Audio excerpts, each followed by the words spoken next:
Friend, आप सभी का बायोलॉजी क्रैश कोर्स में स्वागत है। ये हमारा पार्ट 3 वीडियो होगा। पार्ट 1 पार्ट 2 को ज़रूर देख लीजिएगा अगर आपको एग्जाम में अच्छे नंबर लाने हैं तो। चलिए देर नहीं करते हुए वीडियो को स्टार्ट करते हैं। पहला सवाल है, मेंडल द्वारा प्रतिपादित आनुवंशिक नियमों का उल्लेख करें। चलिए दोस्तों, पूरे नियमों को इनको पढ़ लेते हैं। कोई भी पेपर में नियम है, 2 मार्क्स में, 5 नंबर में, सब बनाएंगे। सबसे पहला है प्रभाविता का नियम। तो जब समान युग्मों का क्रॉस करवाया जाता है तो प्रथम पीढ़ी में सभी प्रभावी गुण प्रकट होते हैं और अप्रभावी गुण प्रकट नहीं होता है, किंतु द्वितीय पीढ़ी में क्या होता है, अप्रभावी गुण भी प्रकट होता है। तो इसे प्रभाविता का नियम कहते हैं। क्या किया जाता है कि जब समान पीढ़ी में क्रॉस करवाए जाते हैं ना, तो प्रथम पीढ़ी में सभी प्रभावी गुण प्रकट होते हैं और अप्रभावी गुण प्रकट नहीं होते हैं, लेकिन द्वितीय पीढ़ी में अप्रभावी गुण प्रकट होता है, तो उसे प्रभाविता का नियम कहते हैं। जैसे कि देखिए दोस्तों, small capital T T small T T cross करवाया जाएगा। देखिए कैपिटल टी से स्मॉल टी से क्रॉस करवाया जाएगा, तो कैपिटल टी मतलब लंबा रहेगा और स्मॉल टी मतलब बना रहेगा। तो लंबा आदमी बड़ा आदमी को पटक देगा भाई साहब, लंबा उत्पन्न होगा पौधा, ठीक है। फिर यहाँ भी कैपिटल टी स्मॉल टी है तो लंबा होगा, यहाँ भी कैपिटल टी स्मॉल टी है तो लंबा होगा, कैपिटल टी स्मॉल टी लंबा। जहाँ कैपिटल टी स्मॉल टी होगा लंबा, और जहाँ स्मॉल टी रहेगा ना, वही जब बावना होगा। तो देखिए स्मॉल टी है तो 3 गो यहाँ लंबा बन रहा है, 1 बावना बन रहा है। अपूर्ण प्रभाविता का नियम।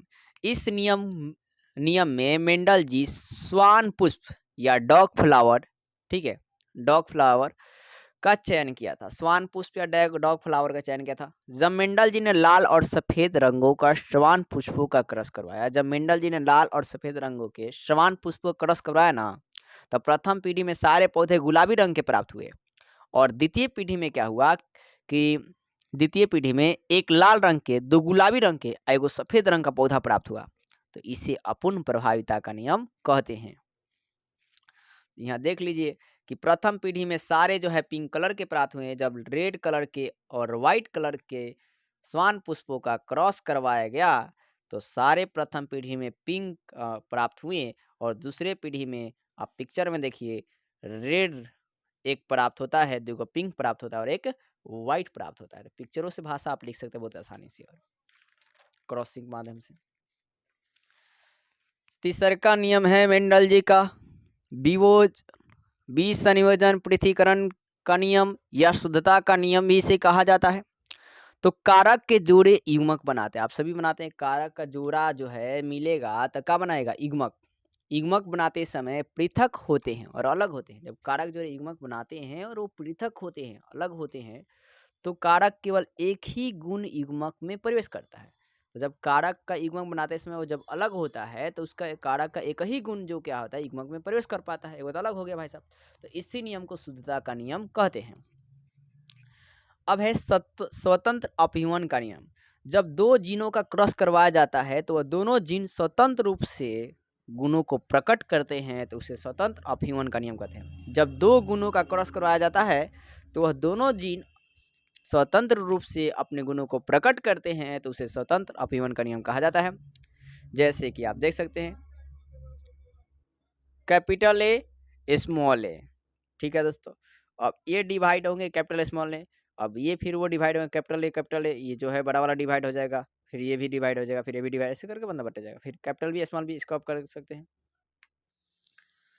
अब है हमारा प्रश्न, ये बहुत ही गर्दा प्रश्न है, ये मेंडल जी का नियम तो हुआ। जीन उत्परिवर्तन से आप क्या समझते हैं, जैव क्रम में विकास में इसकी क्या भूमिका है? तो आइए जानते हैं आंसर को। जब मनुष्य के क्रोमोसोम में अस्थायी परिवर्तन होता है तो उसे जीन उत्परिवर्तन कहते हैं। जब मनुष्य के क्रोमोसोम में या जीन में परिवर्तन होता है, अस्थायी परिवर्तन होता है, तो उसे जीन उत्परिवर्तन कहा जाता है, म्यूटेशन कहा जाता है, मतलब बदलाव, चेंजिंग। जैव क्रम में विकास में इसकी निम्नलिखित भूमिका है। पहला बात, उत्परिवर्तन जैव क्रम विकास का स्रोत है। उत्परिवर्तन के दौरान नए जीवों की उत्पत्ति होती है, म्यूटेशन होता है, तभी तो फिर आदमी में बदलाव आता है।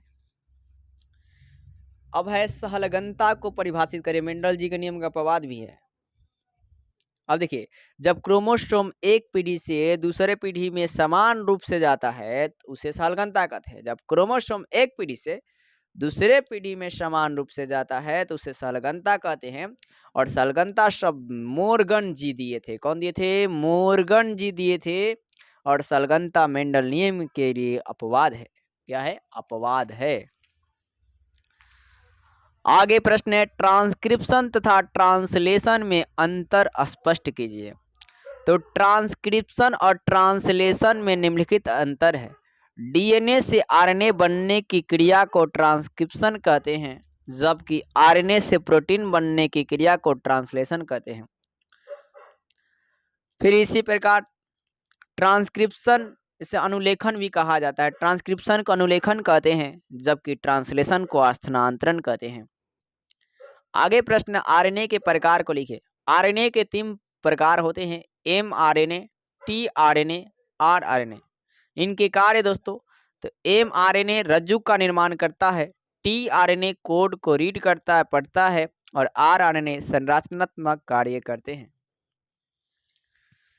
अब अनुवांशिक कोड या गुण, अनुवांशिक कोडों के गुण या विशेषता को बताइए। तो आप बोलेंगे निम्नलिखित है, और एक निश्चित कोड की एक निश्चित अमीनो अम्ल को प्रदर्शित करता है। एक निश्चित कोड जो है एक निश्चित अमीनो अम्ल को प्रदर्शित करता है। सभी जीवधारियों में एक सा कोड पाया जाता है। हमारे शरीर में 20 अमीनो अम्ल पाए जाते हैं, जिसमें 10 गो आवश्यक और 10 गो अनावश्यक होते हैं।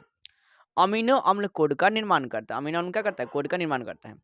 आगे का प्रश्न बहुत ही धमाकेदार है, यूक्रोमैटिन और हेट्रोक्रोमैटिन में अंतर बताइए। तो यूक्रोमैटिन और हेट्रोक्रोमैटिन में निम्नलिखित अंतर है। यूक्रोमैटिन में पीला रंग का होता है, जबकि हेट्रोक्रोमैटिन गाढ़ा पीला रंग का होता है। इसका यूक्रोमैटिन क्रोमेटिन जो है दुर्बल होता है, जबकि हेट्रोक्रोमैटिन का क्रोमैटिन प्रबल होता है। यूक्रोमैटिन सक्रिय होता है, जबकि हेट्रोक्रोमैटिन निष्क्रिय होता है। आगे प्रश्न है, डीएनए और आरएनए में अंतर लिखो। लिखें। डीएनए और आरएनए में निम्नलिखित अंतर है। डीएनए की संरचना द्विकुंडलित होती है, जबकि आरएनए की संरचना एक कुंडलित होती है। डीएनए सभी जीवों में आनुवांशिक पदार्थ होता है, जबकि आरएनए के कुछ विषाणु आनुवांशिकी पदार्थ कार्य करते हैं। डीएनए में केंद्रक अंदर पाया जाता है, जबकि आरएनए में केंद्रक बाहर पाया जाता है। डीएनए में डीऑक्सीराइबोज शर्करा पाया जाता है, जबकि आरएनए में राइबोज शर्करा केवल पाया जाता है। अब है दोस्तों, डीएनए के प्रतिकृति के लिए आवश्यक 2 एंजाइम के नाम और उनके कार्य को लिखिए। तो डीएनए प्रतिकृति के लिए आवश्यक 2 एंजाइम के नाम निम्नलिखित है। पहला है लाइगेज और पॉलीमरेज। तो लाइगेज का कार्य देखते हैं दोस्तों, डीएनए खंडों को जोड़ता है। अब पॉलीमरेज का काम है डीएनए का नया खंड बनाता है, डीएनए का नया खंड बनाता है। अब है दोस्तों, प्रूफ क्या है? तो जैव प्रौद्योगिकी में प्रूफ क्या है और जैव प्रौद्योगिकी में इसका उपयोग, तो जिसमें आरडीएनए बनता है उसे प्रोब कहते हैं, और जब डीएनए अणु का विभाजन होता है तो उसे नया उत्पाद बनता है तो उसे आरडीएनए कहते हैं। प्रोब को डीएनए का समपरीक्षक भी कहते हैं। प्रोब को डीएनए का समपरीक्षक भी कहते हैं। जैव प्रौद्योगिकी में प्रोब का उपयोग पूछ रहा था। तो गोल्डन राइस बनाने में, तंबाकू बनाने में, बीटी कॉटन बनाने में। ऑपरेशन को परिभाषित करें। ऑपरेन एक प्रकार का सहलगन जीवों का समूह है। ओपेरॉन जो है एक प्रकार का सहलगन जीवों का समूह है जो प्रोटीन संश्लेषण में भाग लेता है, और इसमें कई निम्नलिखित जीन पाए जाते हैं। जैसे पहला है संरचनात्मक जीन, यह प्रोटीन संश्लेषण में भाग लेता है। संरचनात्मक जीन क्या करता है? प्रोटीन संश्लेषण में भाग लेता है। दूसरा ऑपरेटर जीन, यह क्रियाशील बंधकर, यह क्रियाशील से बंधकर निश्चित करता है कि संरचनात्मक जीन क्रियाशील होंगे या नहीं होंगे। प्रोमोटर, प्रोमोटर जीन यह आरएनए पॉलीमरेज का बंधन स्थान है। रेगुलेटर जीन यह दमन कार्यों को पैदा करने के लिए जिम्मेदार होता है। आगे की प्रश्न है, साधन ब्लॉटिंग तकनीक से आप क्या समझते हैं? साधन ब्लॉटिंग तकनीक से आप क्या समझते हैं? इस तकनीक का उपयोग आणविक विज्ञान में किया जाता है। इस तकनीक का उपयोग कहाँ में किया जाता है? आणविक विज्ञान में किया जाता है। और वह जैव अभियांत्रिकी तकनीक जिसमें डीएनए खंड का इलेक्ट्रोफोरेसिस द्वारा पृथक कर उनकी पहचान प्रोब हाइड्रोलाइजेशन तकनीक के द्वारा किया जाता है, तो उसे साधन ब्लॉटिंग तकनीक कहलाता है। इसमें क्या सुना आपने कि वह जैव अभियांत्रिकी तकनीक जिसमें डीएनए खंडों को इलेक्ट्रोफोरेसिस के द्वारा, किसके द्वारा? इलेक्ट्रोफोरेसिस द्वारा हम लोग क्या करेंगे? उसे अलग करेंगे, फिर उसका पहचान करेंगे, और उसे प्रोब हाइब्रिडाइजेशन तकनीक के द्वारा किया जाएगा। ये सब किससे काम होगा? प्रोब हाइब्रिडाइजेशन तकनीक के द्वारा किया जाएगा, तो उसे सदर्भ ब्लॉटिंग तकनीक कहेंगे हम। इसका उपयोग अपराधियों को पता लगाने में किया जाता है। ठीक है। तो उम्मीद करता हूँ दोस्तों ये बातें आपको समझ में आई होगी और आपको वीडियो अच्छा लगा होगा, तो प्लीज़ वीडियो को लाइक कीजिए, सब्सक्राइब कीजिए और ज़्यादा से ज़्यादा शेयर कीजिए और अपने कम से कम 2 मित्रों के पास भेजिए और आप खुद भी स्टेटस लगाइए। तो दोस्तों मिलते हैं नेक्स्ट वीडियो में, नेक्स्ट टॉपिक के साथ। हमारे साथ ख्याल से और 3 वीडियो में ये आपका 6 पार्टों में कंप्लीट हो जाएगा। तो फिर से बोलिए दोस्तों, भारत माता की जय।